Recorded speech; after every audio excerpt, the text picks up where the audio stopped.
বিজয়নগরবাসী এই দেখেন আমাদের দোকানের অবস্থা, একবারে কারেন্ট নাই। দেখছেন কারেন্ট আসেনি, কারেন্ট আয় আর যা, কারেন্ট আয় আর যা।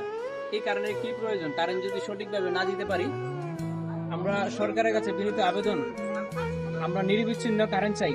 কারেন্টের জন্য নিরবিচ্ছিন্ন কারেন্ট চাই আমরা।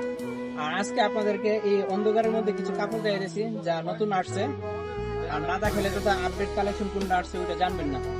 এটা হচ্ছে জাফরান কাপড়ের মধ্যে, সাইজ হবে 2 বছর থেকে 12 বছর পর্যন্ত। যাদের এই টপস গুলো লাগে অবশ্যই আমাদের দোকানে চলে আসতে পারেন। আর কারেন্ট কিন্তু থাকে না, কারেন্টের চিন্তা করলে কাম হবে না। সরাসরি চলে আসুন চম্পকনগর বাজার, সাদ্দাম হয়ে গেছে না। আর কারেন্টের কথা কি বলবো, শুনছিলাম 3-4 দিনের জন্য কারেন্টের সমস্যা, এখন দেখি যে নিত্যদিনের সমস্যা হয়ে দাঁড়িয়েছে কারেন্ট। এই কারেন্টের আরো যে কতদিন লাগবে সমস্যার সমাধান হতে। যাদের বাড়িতে বৃদ্ধ মা বাবা রয়েছে, এর আগের ভিডিওতে আমি বলছি, তাদের বাড়িতে কত যে হাজারি রয়েছে একমাত্র তাদের ফ্যামিলি জানবে। আর আজকের ভিডিওটি এই পর্যন্ত থাকবে। আর আমাদের কাপড়গুলো যদি পছন্দ হয় অন্ধকারের মধ্যে, চলে আসুন চম্পকনগর বাজার, সাদ্দাম বেবি কালেকশন।